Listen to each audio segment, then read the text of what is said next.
বিশ্বাস করুন, আল্লাহ যদি কাউকে কিয়ামতে হিসাবের জন্য ধরেন, জাহান্নাম ছাড়া কোনো উপায় নেই। হিসাবের জন্য যদি আল্লাহ তার কোনো বান্দাকে ধরেন, জাহান্নাম ছাড়া কোনো উপায় নেই। সেই জন্য আল্লাহর কাছে এই দোয়া করতে হবে, আল্লাহ পাক তুমি আমার হিসাব নিবা না, আমাকে ক্ষমা করে দিও। তুমি যদি কিয়ামতের দিন আমাকে প্রশ্ন করো যে যৌবন কাটাইছো কোন পথে, আমি তো জবাব দেওয়ার পথ রাখি নাই। আমি তো আমার যৌবনকে নষ্ট করে ফেলেছি। তুমি যদি প্রশ্ন করো টাকা পয়সা কামাই করেছো কোন পথে, আমি তার জবাব দেওয়ার পথ রাখি নাই। যদি প্রশ্ন করো কোন পথে খরচ করেছো, আমি সেটারও পথ রাখি নাই, নষ্ট করে ফেলেছি। তুমি আমাকে ক্ষমা করে দাও।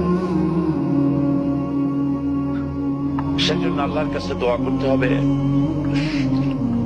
রব্বানা আতিনা ফিদ দুনিয়া হাসানাতান ওয়া ফিল আখিরাতি হাসানাতান ওয়া কিনা আযাবান নার ওয়া আদখিলনাল জান্নাতা মা'আল আবরার ওয়া আদখিলনাল জান্নাতা বিগাইরি হিসাব। আল্লাহ, তোমার নেককার বান্দাদের সাথে আমাকে জান্নাত দিও, আর তুমি দয়া করে কিয়ামতে আমার কোনো হিসাব দিও না।